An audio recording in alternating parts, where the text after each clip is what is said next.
Now we're rolling. Damage Plan MMA podcast. I'm Jason, as always, my co-host, the voice of MMA in Utah, Mr. Zack Partridge. It's been a while. We're back. Fighter Spotlight podcast today. We are welcoming Mr. Blake Perry, who is going to be fighting April 22nd, making his pro debut on the Bellator card, right, Blake? Yes, sir. Can't wait, man. Heck yeah, man. So Zack and I were just looking up. You're fighting Ray Cooper's little brother, right? That's correct. Yes. But you're not fighting Ray Cooper. You're not fighting Ray Ray Cooper. I mean? Yeah, true. Yeah. If you get a lot of questions about like how it is fighting somebody, Ray Cooper, for those that don't know, I mean, he just won the PFL welterweight, right? Title last season and all that and that. But just because you're somebody's brother doesn't mean that you're them. You know what I mean? So how's been preparing for this fight and kind of a, I don't know, high stature family in MMA? Has that affected anything with your training? I mean, I'm going in respectful, man. Like I've actually met the family before several times, and they're actually great people and awesome fighters, man. They're known for a reason, So got nothing but respect for them and the whole family. Cool. But I also know what I can do, and I took the fight for a reason too. I'm confident, and like I said, I definitely respect the family and everything, and I'm stoked that they gave me the opportunity to fight. But I'm ready to go in there and do my thing, man. Names aside, it's just another fight, man. So I'm ready to rock. What an awesome opportunity to make your pro debut on Bellator. How'd that come about? Dude, right? I was stoked, man. I got that offer. I'm like, I mean, there's obviously no way I can turn that down. That's pretty freaking cool, man. Yeah, so it just came about mostly, to be completely honest, because of my coach. He just really put my name in for the card and just stayed persistent, man. He just honestly just kept staying in the ear about me, staying on him, because it would have been real easy for him to, kind of reach out once, and it could have turned into one of those things where it was like, yeah, we'll check, we'll let you know if an opponent comes up, and then it just kind of goes to the wayside. But he stayed on him, man, like crazy. And then sure enough, dude, I got the call with the name, and I was like, of course I want that, man. Why not? Did you know you were going to be making your pro debut after your last win? Just everybody, you're on a 5-fight win streak in your amateur career. Did you know after that last win, I'm going pro, or did this just kind of opportunity come up and you're like, I had a pretty good inkling. Just working it out with my coaches, either way, basically whatever he said, I would have went with, to be honest. If he would have preferred that I had another fight or two, I would have been fine with that. However, I felt I was ready, and so did he. So we figured, hell, man, why not? Let's do it on a good opportunity like this, man. It's a young man's game, so why not hop on it when the opportunity comes? I don't want to be one of those guys that's I could have done this and I should have done this, but I didn't. And no way, man. If the opportunity comes, I'm hopping on it, because you never know what can happen. Blake, where are you training out of? So, yeah, it's kind of funny, man. I'm kind of all over, but I'm in California right now. Okay. Yeah. Yep. In Fairfield, California. Nice. Yes. You're originally from Hawaii, though, right? No, actually. So I was born and raised in Ohio. And that's crazy. What'd you say? I was going to say that's crazy. You're the number 1 ranked welterweight in Hawaii. I'm looking on Tapology. Yeah, it's funny. So the reason that is because in terms of my fight career, I started in Hawaii when I moved there. And so I've never even fought in Ohio, actually. Okay. Because that was where I grew up as a kid and up to my early 20s. And then I ended up moving to Hawaii with the military, and stayed out there and had all my fights out there, and got stationed now in Fairfield, California, and just kept fighting. So it's kind of funny. You look at my fight history, it's kind of all spread out, man, all different states kind of. Yeah. I get that question all the time. Like, where are you from, man? Like, where are you actually from? Yeah, kind of a nomad, I guess, right? That explains it. Are you still in the military? I am. Yeah. In the Air Force out in Fairfield, California. All right, I won't give you too much crap for the Air Force. I seen you guys are Marines, right? I was in the Marine. Yeah, I was okay. I was in the Marine Corps long time ago. That's awesome, though, man. Good for you. That's a badass branch, dude. Everyone knows it. Knows it. Yeah.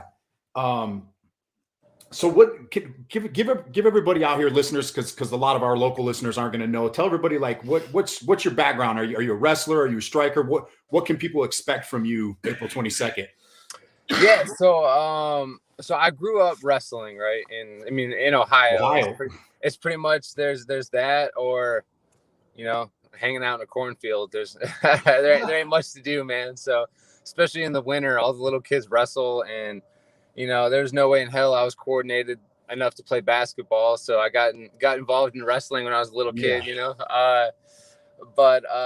So yeah, grew up wrestling, and then did that up through high school and college, actually, out in the Cleveland area at Baldwin Wallace, a small school.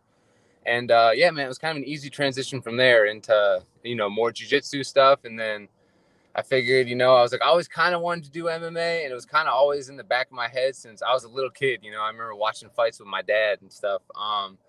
So about like early 20s, man, I figured I'd start training MMA, and then one thing led to another, and I took my first fight after probably a year or so of training strictly MMA, and here we are, man, 5-6 years later. Heck yeah. So I just looked at, are you really 6'3"? Yeah, believe it or not. Fighting at 170? Yeah. That's huge. I fight at 170. I'm an amateur fighter at 170. 6'3" is a big 170. Yeah, dude, I'm skinny as hell, bro. Fucking Slim Reaper out here, dude. All right. Is that your nickname? No. Someone called me that one time. I thought it was funny, but no. I'm a beanpole, man. So I'm actually 6'3", but just a lot of. I'm like balls. sitting there. I'm like at 170. I'm like 6'3". I'm like, I feel like I'm a decent size 170, like just under 6 foot. But I'm like 6'3". I'm like, dang, that's a big 170er, man. Hey, I don't know. I dropped down from 185 to get away from people like you. That's all right, dude. When it's windy out, I gotta like really bunker down. You know what I'm saying? Put some weights in your pockets. Right.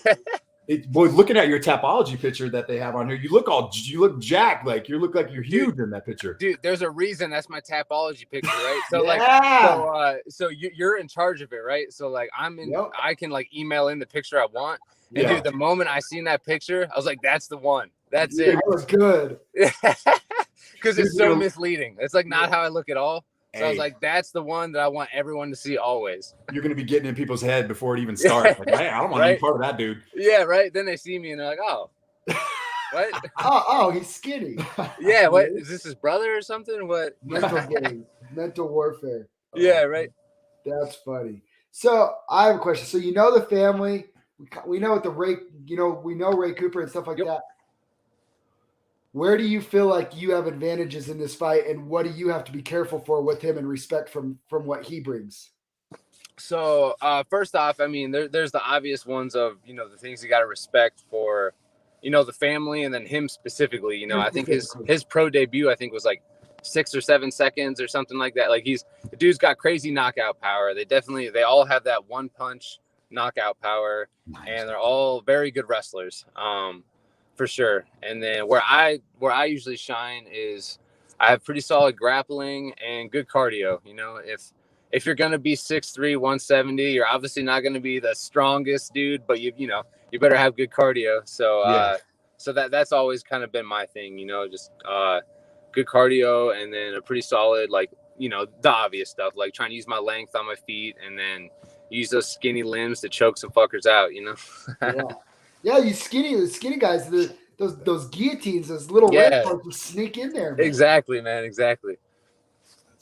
I'm excited. Do you have a prediction? Shit, man.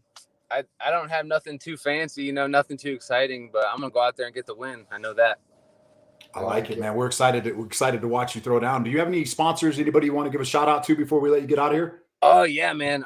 Thank you for the opportunity. But first and foremost, my team at Nobody MMA in California. All those guys out there, they all know it. And then Devo Fields Photography, Mom's Basement MMA podcast is always helping me out, giving me shout outs. And I'm thankful for you guys too. Honestly, like I don't get these kind of opportunities often, man. So you guys are helping me a lot. So I appreciate that. And then Guaranteed Clothing always hooks me up with some fresh gear. So I gotta throw it out for those guys too. And last one's got to be Telltale Tattoos in Youngstown, Ohio. My cousin Joe, he's a tattoo artist. Does all mine actually, but gotta throw it out for him too, man. Heck yeah. Well, Blake, we're going to let you get out of here, man. We look forward to watching you fight April 22nd. You guys tune in, watch Blake's pro debut on the Bellator card April 22nd. And thanks again, man. Hopefully we'll have you on here again for your next fight. I would love to, man. I appreciate the opportunity, for real. Always welcome back. All right, brother. All right. Take it easy, Thank man. you, Have a good day. You as well, man. We out.